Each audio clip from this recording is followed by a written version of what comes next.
These latest headlines from ABC15 are sponsored by Lerner and Rowe Injury Attorneys. One call, that's all. I'm Craig McKee with your top stories from ABC15 Arizona. Our team at ABC15 following up on the damage from last week's powerful microburst in Tempe. Hundreds of trees, as you know, were ripped from the ground, canopies destroyed, debris scattered literally everywhere across yards and streets. City of Tempe wants to help you clean up still. You can call 480-350-4311 to report the needs for your neighborhood. People can get debris picked up right on their curbside or in the alley near their home. But it's not just neighborhoods picking up the pieces. Tempe Child's Play Theater is dealing with major water damage after the storm ripped the roof off the building, sending rain just pouring right in.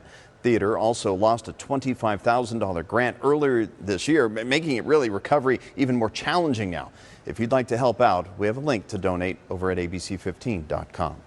Well, this morning's storms were few and far between, but lightning struck one home in Avondale, causing a fire and some major damage there. Take a look here. Homeowner Monica Vargas telling us she was in her bedroom around 5 a.m. when she heard the lightning strike her roof, shaking her whole house. In fact, minutes later, she said she started to smell smoke, went up into the attic to find a fire. The ceiling now has a gaping hole. You can see the sky, in fact, right through the kitchen. Look at that. Monica added she took her own hose up to the attic to try to put it all out before the fire department arrived. It's scary. It's like kind of the window, like it shook, you know. I was like, dang, it just felt super close, you know. And I even told him, I said, I think it hit us, you know. And, you know, but I still didn't think nothing of it, you know. I still didn't think it was really our house. But then when we started smelling the smoke and, you know, just was crazy after that, you know. Yeah, Monica says as the fire department responded, she grabbed her late son's ashes, which she was able to save. She is hoping insurance can cover all the repairs. Avondale Fire saying that they're working with her now to help her find temporary housing. Let's check out this wild video of the freeway car fire from overnight. DPS says multiple vehicles were involved in a crash on I-17 near Camelback. One vehicle, as you see here, caught fire. Cars stalled as first responders worked to put out the flames as well. Thankfully here, DPS telling us there were only minor injuries in all of this. Turning now to an ABC15 follow-up. Silent Witness is teaming up with CenturyLink now to raise awareness about the surge in copper theft across the valley. ABC15's Adam Menser reporting on the growing issue extensively. In fact, thieves ripping the wires off different properties in hopes of selling it. As cases of copper wire theft hit parks in Glendale and Ahwatukee, there have been cases of people stealing the copper wires from lights along valley freeways even. Adam asked ADOT about the impacts. You can fix a set of lights, and unfortunately in some cases you have the crooks coming right back and stealing copper wire again, taking banks of lights out. So we're always looking to work with law enforcement on ways that we can cut down on that sort of thing.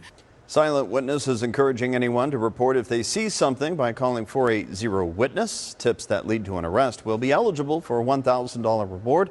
They'll be holding a news conference later today. We'll be listening in and let you know what we learn. A story now you'll only see on ABC15, the reunion that's been months in the making. Tragedy hit the north rim of the Grand Canyon back in July when the Dragon Bravo fire overtook the visitor center and developed area before becoming the 7th largest fire in the state's history.